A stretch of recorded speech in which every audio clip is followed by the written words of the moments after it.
Alright, ladies and gentlemen, and I have a replay. I just had a lot of fun casting games, so I asked for people if they had a replay they wanted to get cast and uploaded to YouTube. And it looks like Mr. Manju has decided to go along with that, and he's chosen the I want to die to Arclight setup. Because, yeah, that is just what this build is, in my opinion. It's the I want to die to Arclights build start. He's positioning his units fairly far to the back. Into this starting setup, it's actually not as bad as long as the enemy gets anything but crawlers and Arclights. And considering this is half of your starting units, and here is the Arclight, yeah. Still, he's not up against aggro, he's up against stock standard with steel balls. Let's take a look at the other side. So we have more Arclights along with steel balls in standard. I'm not entirely sure what his opponents are doing or what Manitou and Holy Pose opponents are doing. Easy and Pretty Brigand, and then some Chinese characters that I'm unaware of what they mean. I would ordinarily look this up in a translator now, but unfortunately I am disconnected to the internet because today the new patch dropped and I didn't want to update the game so that I could still cast this replay that I hadn't gotten to. So here we have spiders and we have a whole lot of dice to Arclight. I don't see how this board wins round 1. I mean, maybe there's a big enough victory on the side of the left blue player. But this is really just the I want to die to Arclight start. Well, we do have some crawlers that are heading for the tower, but will they even be in time to accomplish much? These steel balls have, in the meantime, taken both towers, and yeah. Let's just say that steel balls under a tower debuff are much better than many other units under a tower debuff.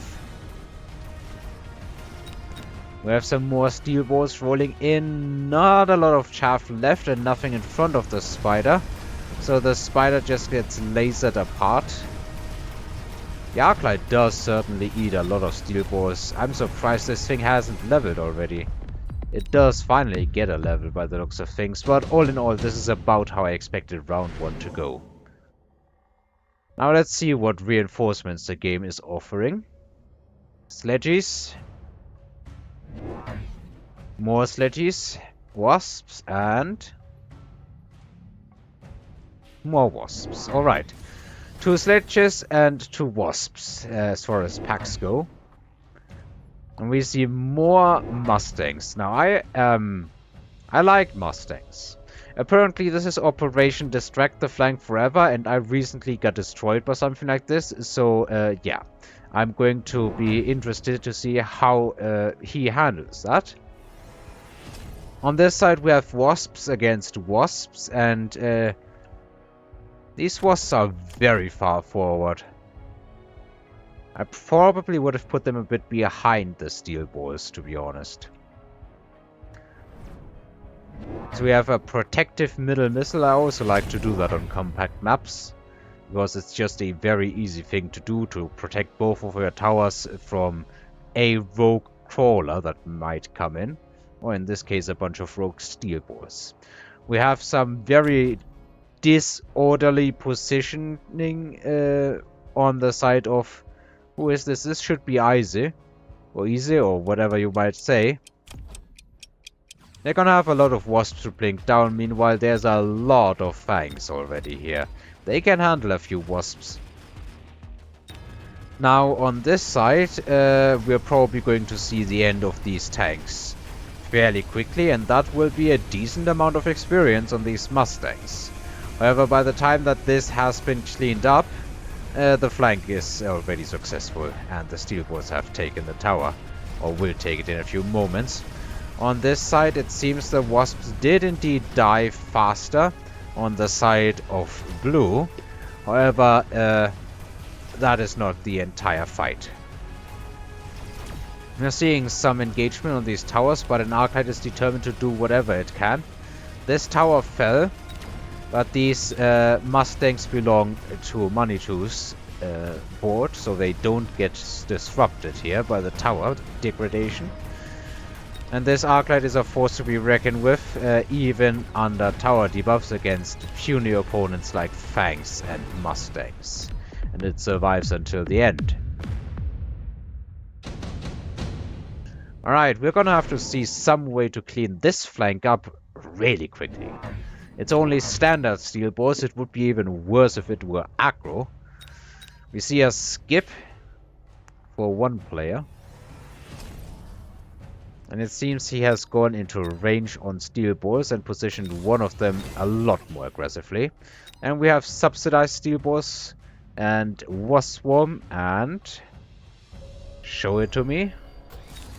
You can already see the combat powers, or this combat power going off. I missed it. Scheibenkleister. Looks like another Wasp Swarm was the choice. Well, you certainly can't Wasp Swarm this player, but here is a good target, yeah. There's a defensive Wasp Swarm going on here. If you're protecting the middle anyway, it might be better to just put it here. But this has the potential of getting 3 towers, no problem. These steel balls are going to get returned to the back of the map. And meanwhile, we are seeing a range on these Mustangs, which in my opinion is pretty good for Mustangs here. It means they can outrange the Arclights by quite a bit. And Arclights aren't exactly known for their speed.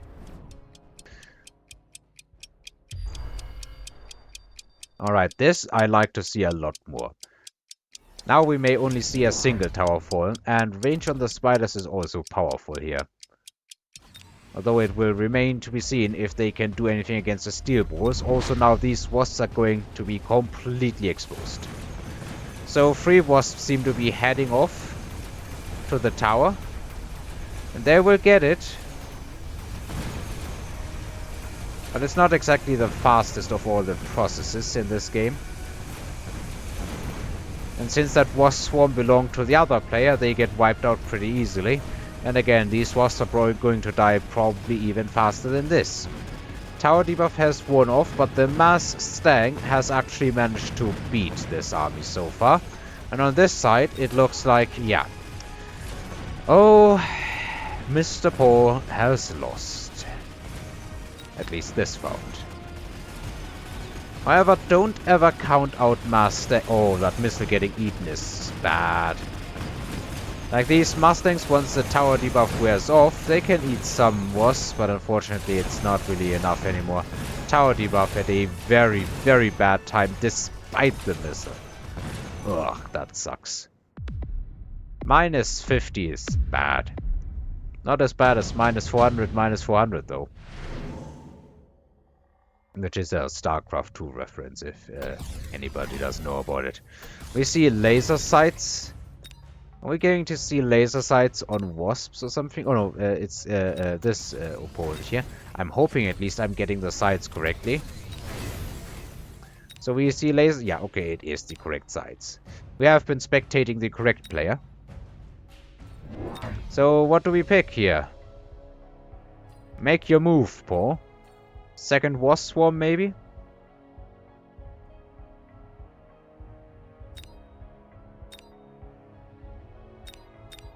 Laser sights. Alright, I can live with that. Personally, I would probably throw that on the wasps. We need to keep these wasps under control, though they don't have elite, so I guess it's fine.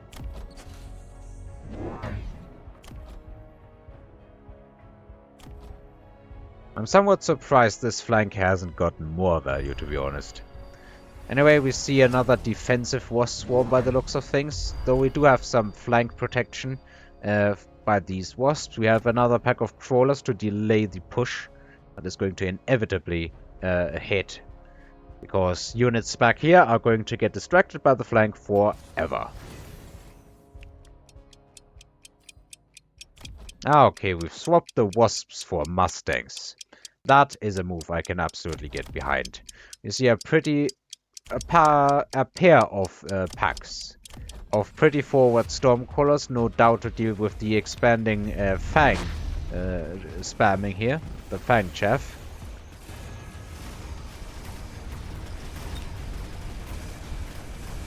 And here, yeah, the Mustangs are simply better at chaff clearing than the sledges. However, there is really nothing here to stop these units from rolling in. I suspect the missile might get eaten. No, actually not yet. The tower fell, and I don't think I need to show how this board is going anymore. On this side, it seems the wasps are finally getting cleared, but the marksmen are pushing through. That tower is not getting destroyed, though. Right now, the Stormcrawlers are the main issue. So, yeah, that's what I feared, the missiles getting eaten. It does alleviate some of the stress on these units, but it's not worth it in my... Oh, and the next... Oh, boy. This is just going from bad to worse. One lone Mustang against the world. Never mind.